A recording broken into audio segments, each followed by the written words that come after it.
London City left the town.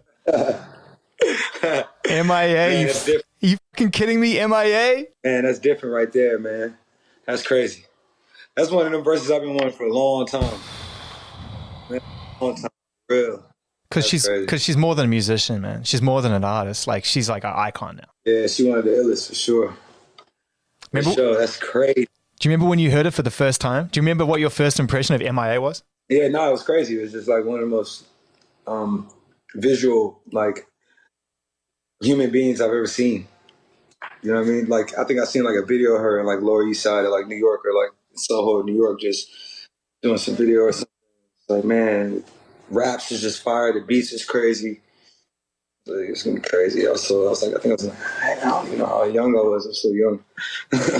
It's so crazy. You know, you find yourself being inspired by all this music, and then you manifest through self-reflection, and you find yourself in a space where it's you and Thug and M.I.A. on this, and it's just like, those are the pinch yourself moments, right? Yeah, nah, that's crazy. Because I mean, and even too, like, me and Thug too. It's just like, man, we've been making music for, you know, quite a while now. We've done like tours together. And it's just like, and we just always put out songs, just put them out. You know what I mean? We never just like, man, I'm back in that film. I was just like making my first album or even my first mixtape again. And it's just like, man, I just want to go so hard with this. I just feel like, man, I've blown it. I think we just blew my phone speaker now. Oh God. I thought it was YT. The whole world thought it was YT because you and Chase, love Chase, on Wave Radio. You were like, yeah, let me just leak this out. Everyone called it YT. Was it always franchise though? Did we get it wrong? No.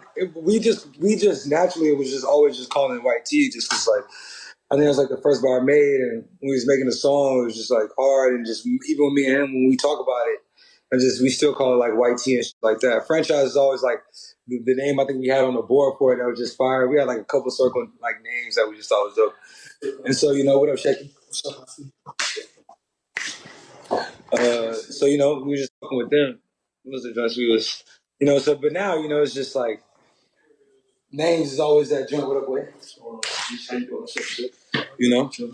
So that's the joint though, man. I fuck with it heavy. When did you make it? Give us some timeline on it. People want to know where it exists in the whole grand scheme of life. It's crazy. We made it when I was actually in Houston, which is like the illest ever. Cause I rarely record in Houston, and I always make some like my favorite songs in Houston. Like I think I did Highest in the Room at my mom's house. Like I set up a studio at my mom's crib, and just like, wow. I made Highest in the Room. So you just went back to the house you grew up in, and you set that studio back up in the same space you were when you were aspiring to do it, and you made it there? For sure. For sure. Houston Fornication, same thing. I made that at my mom's crib. What up, brother? Yeah. How often do you get back to Houston? Man, I've been trying to go often, you know what I mean? I try to go as much as I can, just see my mom, man, you know. I just try to see my mom if I can, my brother and sister, you know. How have you found the whole thing? I mean, listen, it's an obvious and stupid question because everyone's felt it challenging, but in your personal situation, your micro, how have you remained balanced in the last 7 or 8 months? Because you've shown up in significant ways and almost out of nowhere. Let's start with Fortnite, because that experience, honestly, Travis, that experience meant a lot to a lot of people. And can I tell you why? Yeah. Because it felt like it was one of the first times someone had figured something out. I mean, I guess that's just what we've been doing. Even just before this, I think we just figured things out and just trying to like put it to test, I guess, this year. And just like coming up, it's just like, we just been just keeping a natural energy flowing, creative energy flowing too, man. And just be trying to just do some of the things that we've always wanted to just been doing. It's just like day one. And just like the music too, man, just being able to like get back to like making beats and shit like that. It's just like, it's thriving me and it's just driving me. I'm just so hyped. Like I've never been so fucking hyped, man. I'm like back, like I'm excited about music and rap and beats again. Like this shit is just like, I'm on a fucking mission, man. Like I'm like, we trying to literally build up these gates at Utopia and like make it happen. But I'm starting right now from the ground up to make these walls jump, man. Like You know, when we saw the doc, which I love, we spoke about it. I love that documentary. That's one that's going to hold its position. It's hard. Music documentaries, they don't age that well, all of them. But your ones, you go back and watch it over and over again. And that's because it's so honest. And I think that what really shocked fans was at the end of the Astro World campaign, you didn't achieve everything you felt you deserved to, and we all felt you deserved to. Did that take you a minute to regroup and to get that excitement and that like hunger back post Astro World to get to this place where you're as amped as you are now? Yeah, I think that the moment when it didn't come, it didn't happen for us. I think at that moment is when my brain like ticked over to a whole nother type of just like, I gotta bring this to the crib.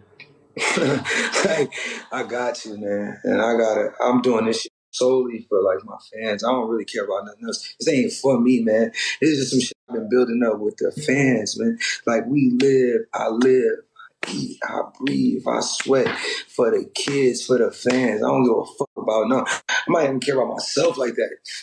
You know what I'm saying? I really, really care about these kids and these people that's walking the earth, like, to making sure that they good and we got something to stand on and some walls to like walk in and live in and rage in and fuck up, and we can create and we can do whatever we want to, make our ideas come alive. Nobody can stop us. And until we got that, What are you doing with all this? What are you doing with all this energy? Now you're not on stage. I mean, you know, everyone had shows pulled. Everyone had plans. Everybody had moments to reach the audience. Nothing better than seeing the looks on people's faces and seeing the way they react to your music. You can't have that. What do you do with that anxiety? Where are you putting it? I'm building the walls to utopia. Like I said, like my energy is still just going into like building up these walls. So when they are built up and we can now go back and touch these streets, we can now just like, oh man. I'm sorry, this FaceTime can't embody the energy that I have right now. No, I know, and I'm trying, but I never will. I'll never get it. Franchise is the song, Travis Scott. This is Anthem right here. This is for fans of those moments that, alongside a perfect catalog, you're talking about moments that stand up alongside anything. You know, I feel like this is almost like a sibling to Sicko Mode a little bit in production. It has that same real energy, that like squelch bass and all that hardcore shit that we love about that song. Is that fair to say? It just feels like it's in the camp. I would say like the sonics of what we probably created back for like a Sicko Mode or something. It was something that I was like dear to, that I was like, when I tapped into that range of like where I felt like the beat should be or beat should be at, I was like, man, we created something that could still be pushed forward too.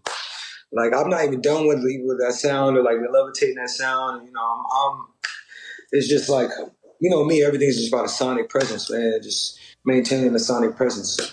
And pushing that sonic. How did you get M.I.A. on the record? Let's get to specifics on the song before we let you go. How did you get M.I.A.? How did you make that connection? Reached out to me for something for her album, and we connected. I think when we was like in London. You know, she's just one of my favorite artists, man. Just humans, period. So it was just amazing. You know, just chopping it up, spend some time, and when I finished the song, I couldn't think of nobody else. I could probably just maybe like body this shit, like, you know what I'm saying? Body this shit like as hard as like anyone else, any other rapper, any other artist, you know. And it's that presence, man. We ain't felt this presence in a long time. I'm just trying to get shit back right, man. We gotta get this shit back right. Like, you know what I'm saying? Like all this, the energy, man, and just like music, beats, raps, everything. Just like just get it, like, man, she's the illest of all time. Hey, you know what, man?